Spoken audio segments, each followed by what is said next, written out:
this. So here's our scenario. You left on the bus, you're going 40 miles an hour, you forgot your lunch. 15 minutes after you left, your mom raced in her car at 60 miles per hour to catch up with your bus. How long did it take her to catch up? So we are going to make our chart just like we always do.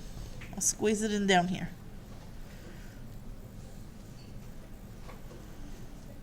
Rate times time equals distance. So there's you and there's mom. What is your rate? 40. What's your mom's rate? 60. Okay, good. How long have you been traveling for? You don't know, so we're going to call it X. Here's where I'm worried. There's two mistakes that I'm scared that you made with your mom's time. Does everybody think they have the right thing that goes in here? Emma, go ahead. What did you put right here? You succeeded on one layer of Devil's Snare, but I caught you in the second layer. X plus 15?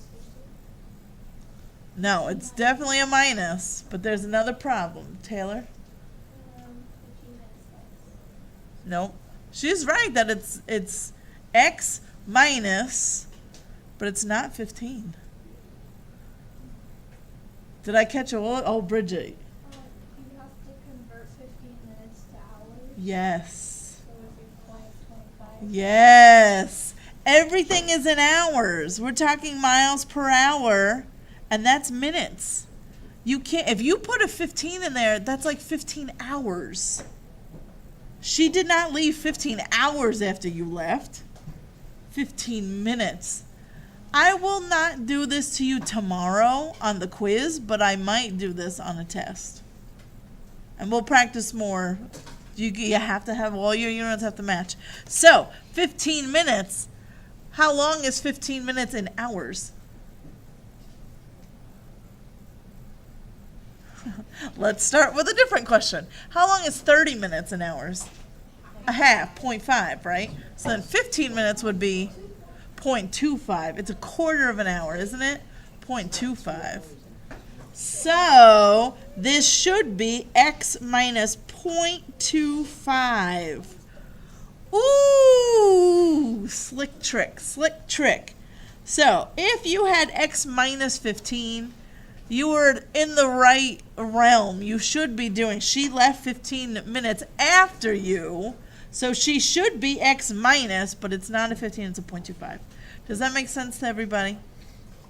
Okay, so again, I won't do that to you tomorrow, but I will do that to you in the future a lot. But anyway, now I have both columns, I have multiply straight across. And 60 times 0.25 is 15. Now, what would my equation be? Think on this one. Go ahead. 40x equals 60x minus 15. Yes. You're not going to add these two together and set it equal to some other value. First of all, there is no other value to set them equal to. So if you added this plus this, what are you going to set it equal to? Not that, that, or that. There's no other numbers in here. So there's red flag number one, that's not what you do here. Second of all, think about what's going on. You left. Here's you and Mom at your house. Bye, Mom. See you later. You're on the bus. She says, oh no, Susie's lunch. So she goes like this. How far did each of you go? The same distance. It's just that you did it in different, thank you. You did it in different lengths of time. You did it slowly and she did it quickly, but the distance you went is the same. That's why the equation is 40x equals 60x minus 15. And then when you solve this equation, I don't know if these numbers come out nicely. It doesn't look too bad.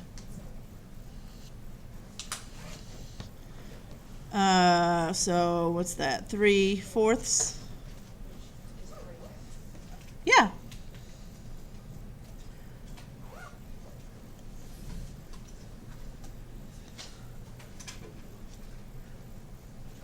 Okay, does that make sense? Is everybody all right? Okay, so again, yes, this is all in hours. So 3/4 of an hour, you could tell me that, 3/4 of an hour, because that's accurate. But normally we would talk about that in minutes. 3/4 of an hour is really 45 minutes. So you must live really far from the school, but there you have it, 45 minutes, okay?